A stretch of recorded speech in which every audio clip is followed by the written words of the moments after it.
Return जो है कर चुके हैं बहुत अच्छे से। तो मेंस की तैयारी एसएससी सीपीओ में बच्चों को किस तरीके से करनी चाहिए आप कि हम जल्दी से जल्दी क्वेश्चन कर सकते हैं। जल्दी से जल्दी क्वेश्चन। बिल्कुल सर। और बच्चे वहाँ पे भी गलती करते हैं कि बहुत से बुक्स भी हैं, बच्चा मेहनत करता है, मैक्सिमम बच्चे मेहनत कर रहे हैं सर और निकाल भी दे रहे हैं, एग्जाम निकालते भी हैं, पर जहाँ पे दिक्कत आती है। जय हिंद साथियों, आप सभी का स्वागत करता हूँ अपने YouTube चैनल पर। तो अभी जैसे हम सभी लोग जानते हैं कि एसएससी सीपीओ का मेंस जो है वो 8 मार्च को है बच्चों का। तो काफ़ी सारे बच्चों का जो है प्रॉब्लम्स थी, उन्हें नहीं समझ में आ रहा है कि मेंस किस तरीके से और किस तरीके से उनकी प्रिपरेशन होनी चाहिए, या प्रिपरेशन उनकी अच्छे से हुई है या नहीं हुई है। उसके बाद उनका मेडिकल जो है होने वाला है। तो इसी तरीके से हमारे एक फ्रेंड हैं जो कि सब इंस्पेक्टर हैं आईटीबीपी में। एसएससी सीपीओ 2017 में उन्होंने अपने एग्ज़ाम क्लियर किया था और अभी आईटीबीपी में वो एज ए सब इंस्पेक्टर कार्यरत हैं। तो अभी वो यहाँ पे छुट्टी पे आए हुए थे, तो हमें लगा कि एक बार उनको हम बुलाकर अपने पास यहाँ पे, और जो भी बच्चे मेंस की तैयारी कर रहे हैं या जो भी अपना एसएससी सीपीओ की प्रिपरेशन कर रहे हैं, उनको उनके थ्रू थोड़ी सी गाइडलाइन मिल जाएगी, तो ये बहुत ज़्यादा अच्छा रहेगा। तो आज हमारे साथ जो है सब इंस्पेक्टर दीपक चाहर जी जो है यहाँ पर मौजूद हैं, और आप सभी लोगों को वो बताएंगे कि उन्होंने मेंस की तैयारी कैसे की थी, या मेंस की तैयारी आप उस लेवल पे कर पाए हैं अभी या नहीं कर पाए, या किस लेवल तक की आपकी तैयारी होनी चाहिए मेंस के लिए और मेडिकल के लिए। तो इससे आइए जानते हैं हम दीपक चाहर जी के थ्रू, सब इंस्पेक्टर साहब के थ्रू, कि हमें किस तरीके से अपना मेंस जो है वो प्रिपेयर करना चाहिए। तो आपका बहुत बहुत स्वागत करता हूं मैं अपने यूट्यूब चैनल पर। तो दीपक साहब, अभी जो है आप as a sub inspector ITBP में कार्यरत हैं, और आप 2017 बैच में आपने एसएससी सीपीओ जो है क्लियर किया था। मैं चाहता हूँ कि आप एक बार जरूर स्वागत करें दीपक साहब का, और हम आपका बहुत बहुत धन्यवाद करना चाहेंगे कि आप यहाँ पर अभी छुट्टियों में आए हुए हैं। आप लोग काफ़ी हार्ड वर्क करते हैं, उसके बाद आप फैमिली से मिलने के लिए आपको छुट्टियाँ मिलती हैं, बहुत लिमिटेड छुट्टियाँ आपके पास होती हैं, उसके बाद भी आप लोग ऐसे बच्चों की हेल्प करने के लिए और हम लोगों की हेल्प करने के लिए आप लोग आते हैं। इस चीज़ के लिए मैं बहुत बहुत तहे दिल से आपका शुक्रगुजार हूँ। तो दीपक सर, अभी जैसे कि 8 मार्च से जो है एसएससी सीपीओ का मेंस स्टार्ट होने वाला है। बच्चे रिटर्न जो है कर चुके हैं बहुत अच्छे से। तो मेंस की तैयारी एसएससी सीपीओ में बच्चों को किस तरीके से करनी चाहिए थी, या आपने किस तरीके से तैयारी की थी एसएससी सीपीओ क्लियर करने के लिए? जी सर, जैन साथियों, बहुत बहुत धन्यवाद सर जी। सीपीओ मेंस के लिए मेन होता है सर इंग्लिश का पेपर। इंग्लिश में 200 क्वेश्चन होते हैं आपके। हाँ जी। 200 क्वेश्चन में कई पोर्शन होते हैं जी, जिसमें आपका कंप्रेहेंसिव भी होता है जी, ग्रामर भी होता है सर जी, और वोकेबुलरी भी होता है। वोकेबुलरी। तो हर एक पार्ट पर हमें बराबर ध्यान देना बहुत जरूरी हो जाता है। हाँ जी, हाँ जी। और ज्यादातर बच्चे कंप्रेहेंसिव पार्ट में बहुत डिफिकल्ट महसूस करते हैं, तो उस पर हमें ज्यादा ध्यान देना चाहिए। जी, कॉम्प्रिहेंसिव पार्ट जो होता है वो आपके अकॉर्डिंग भी वो डिफिकल्ट होता है, या मतलब सिर्फ जी सर, जैसे सीपीओ हुआ, सीजीएल हुआ, सबका ये कॉम्प्रिहेंसिव पार्ट कंपैरेटिवली बाकी एग्जाम से काफी टफ आता है। टफ आता है जी। और जो मार्क्स गेन करने का पार्ट होता है वही होता है, जहाँ पे जिसकी एक्यूरेसी यहाँ पे सही हो गई जी, वो अच्छे मार्क्स गेन कर लेता है और उसको मेरिट में अच्छी पोस्ट भी मिल जाती है। जैसे किसी को दिल्ली पुलिस की चॉइस होती है, दिल्ली पुलिस मिल जाती है जी।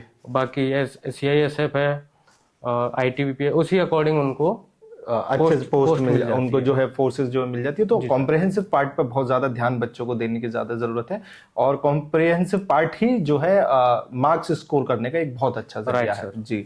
और उसके बाद फिर और कौन कौन से वोकेबुलरी पार्ट जो हो गया, और उसके लिए जो कई मार्केट में बुक्स आती हैं स्पेशल वोकेबुलरी की, उन पे भी हमें ध्यान देना पड़ेगा जी, क्योंकि कंपटीशन हाई होता है सब। बिल्कुल।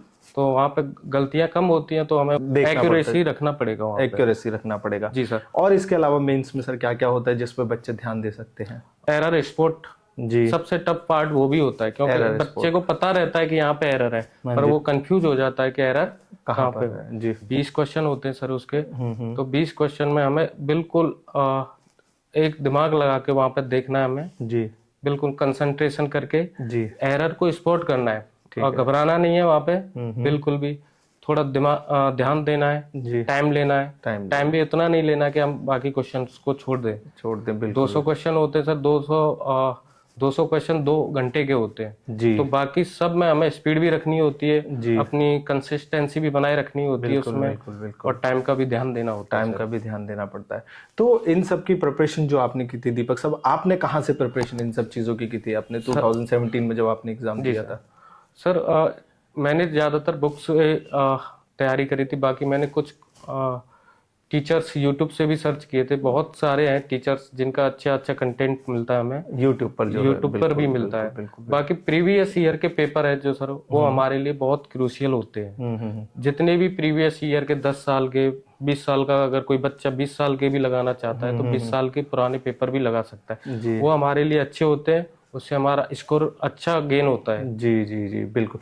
तो बच्चों को जो प्रिपरेशन करनी चाहिए, जो भी उनके प्रीवियस ईयर के जो पेपर हैं, आज से जितने भी पुराने पेपर हैं, वो उन पेपर्स को उठाकर उनके थ्रू जो है अपनी प्रैक्टिस करें और उसके बाद जो है एग्जाम की प्रिपरेशन करें इस तरीके से। और यूट्यूब पर भी आपको नो डाउट बहुत अच्छा कंटेंट आज के टाइम पे आपको मिल जाता है। तो इसके अलावा और क्या मेंस की तैयारी बच्चों के लिए होनी चाहिए, जो मतलब अभी मेंस बहुत पास आने वाला है, अप्रोक्स हमारे पास 1 महीना बचा है, तो क्या तैयारी करनी चाहिए हमारे बच्चों को जिससे मेंस निकालने में उनको और ज्यादा इजी हो जाए? सर इसके अलावा एक्टिव पैसिव का काफी मार्जिन आता है।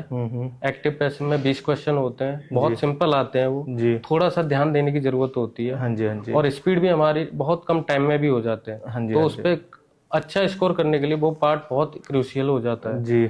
उसके अलावा डायरेक्ट इनडायरेक्ट भी आता है सर जी। उसमें भी थोड़ा सा दिमाग लगा के हम जल्दी से जल्दी क्वेश्चन कर सकते हैं। जल्दी से जल्दी क्वेश्चन, बिल्कुल सर। और बच्चे वहाँ पे भी गलती करते हैं कि बहुत से सिंपल क्वेश्चन आते हैं, जल्दबाजी में टिक कहीं और दूसरे क्वेश्चन, गलत क्वेश्चन पर, आंसर पे टिक कर देते हैं। जी जी। उस पे भी हमें ध्यान देना, कंसंट्रेशन बनाए रखना है, सही का चुनाव करना। बिल्कुल। तो ये दीपक साहब जो इन सब ये जो होता है, ये मल्टीपल चॉइस वाला पेपर रहता है या इसमें हमें लिखना भी होता है, या किस तरीके से इसमें होता है? सर एग्जाम 2 तरह के होते हैं, ऑब्जेक्टिव टाइप और सब्जेक्टिव टाइप। ठीक है जी। सीपीयू मेंस का होता है सर ऑब्जेक्टिव टाइप ही। ठीक है। 4 ऑप्शन होते हैं, उसमें सही आंसर जो है टेक करना होता है। तो 2 घंटे का पेपर होता है, 200 क्वेश्चन होता है, जिसमें आपका कॉम्प्रिहेंसिव पार्ट हो गया, वोकेबुलरी हो गया, राइट सर, डायरेक्ट इनडायरेक्ट हो गया और एक्टिव पैसिव हो गया। ये जो 5 मेन टॉपिक जो है उसमें है, और इसकी तैयारी अगर बच्चा अच्छे से कर लेता है तो उसके बाद जो है बच्चा अपना हो सकता है।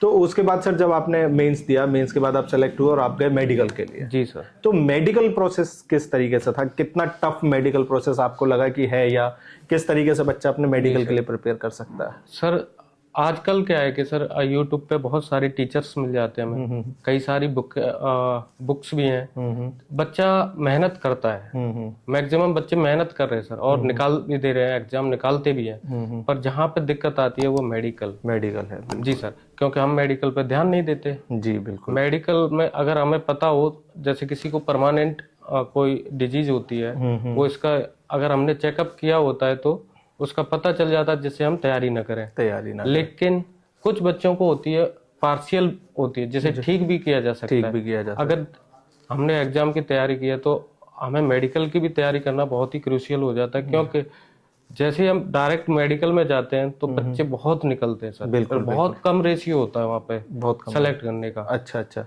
मतलब अनफिट ज्यादा होते हैं मेडिकल में और फिट कम होते हैं। तो मेडिकल भी एक बहुत ज्यादा इंपॉर्टेंट पार्ट, एज मैं बच्चों को हमेशा बताता रहता हूँ दीपक साहब की देखिए, जो प्रोसेस है वो रिटन का भी प्रोसेस है, वो फिजिकल का भी प्रोसेस है, और आपको किसी भी फोर्सेज में अगर ज्वाइन करना है तो मेडिकल भी एक, जो कि आपने बताया कि बहुत जो है अच्छा पार्ट होता है, और बच्चों को नहीं पता होता है प्रॉब्लम्स के बारे में, तो वो अपना मेडिकल जो है जरूर कराएं। तो मेडिकल जो वहां पे किया गया था सब, तो कितना टाइम लगा था मेडिकल में टोटल ओवरऑल आप लोगों का कंप्लीट मेडिकल? 17 सीपीयू 17 की वैकेंसी में जी, जैसे मेरा था गोरखपुर हुआ था मेडिकल जी, हम लोगों का 4 दिन चला मेडिकल। 4 दिन मेडिकल आप लोगों का चला था। उसमें आप मान सकते हो वर्किंग डे 3 डेज थे, एक संडे पड़ गया था बीच में, तो हमें वहीं पे स्टे करना पड़ा था। ओके। लेकिन सर हमारा जो मेडिकल हुआ था उस टाइम पे, जैसे कम रेशियो रहता था उसमें। जैसे एक बैच में कई बैच होते थे, 4 बैच बना दिए तो 28 के हो गए। तो उसमें से ओनली 8 पास हो रहे, किसी में 9 हो रहे, किसी में 10 हो रहे हैं, जैसे 30 में से 8 हो रहे हैं जैसे, तो उनका क्राइटेरिया बहुत टफ हो गया, आजकल बहुत टफ है। तो क्या आपका जब मेडिकल हुआ था तब भी blood test, urine test, sugar test, X-ray वगैरह ये सारी चीजें हुई थी? जी सर। जैसे किसी सेंटर में फैसिलिटी नहीं होती तो वो बाहर गवर्नमेंट हॉस्पिटल या प्राइवेट हॉस्पिटल्स में जो करा लेते हैं, तो एसएससी सीपीओ में देखो ब्लड टेस्ट।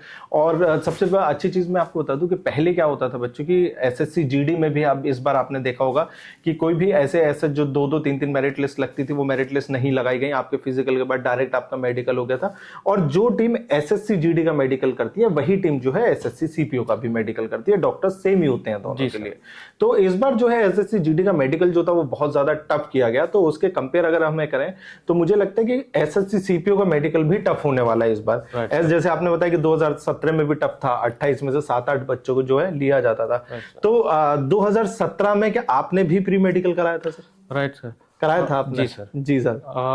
मैं तब कई दोस्त थे मेरे, कई लोग एयरफोर्स या कहीं नेवी, कहीं बाकी जगहों पर ज्वाइनिंग कर रखे थे, उनके थ्रू मेरे को आपका पता चला था। जी। मैंने तब आपसे ही कराया था, यहाँ पे मेडिकल हुआ था। और 2017 के टाइम पे फादर जो है हमारे मेडिकल किया करते थे, आपने उनसे जरूर मेडिकल कराया था। तो 2017 में, और आपको जो प्रॉब्लम निकली थी वो दांतों की प्रॉब्लम निकली थी, जिसका डॉक्टर अंकिता मैम ने जो है ट्रीटमेंट किया था, है ना। तो देखो बच्चों, ऐसा नहीं है कि बिल्कुल उन्होंने, दीपक साहब ने भी बहुत अच्छी चीज अभी आपको बताई कि कुछ प्रॉब्लम्स ऐसी होती हैं, शायद उसके बाद आपको अगर पता चल जाए तो आपको उस टाइम में उस चीज में अपना टाइम इन्वेस्ट करना है या नहीं करना है। और कुछ स्पेशली प्रॉब्लम्स होती हैं जिनको आप टाइम रहते ठीक करा सकते हैं, तो आप मेडिकल को भी उतना ही सीरियस लें। तो दीपक साहब, मैं बहुत बहुत धन्यवाद करूंगा आपका, आपने अपने इतना कीमती समय मुझे लिया। मैं ज़्यादा समय आपसे नहीं लूंगा। और बच्चों में चाहूंगा कि आप एक बार ज़रूर इंस्पेक्टर साहब को ज़रूर धन्यवाद बोलिएगा कमेंट बॉक्स में, एसएससी सीपीओ वाले जितने भी बच्चे हैं। बहुत बहुत धन्यवाद सर, बहुत अच्छी जानकारी आपने आज यहाँ कर दी। और मैं मुझे लगता है कि बच्चों को इस चीज़ से बहुत ज़्यादा नॉलेज मिलेगी। आपका बहुत बहुत धन्यवाद सर, थैंक यू।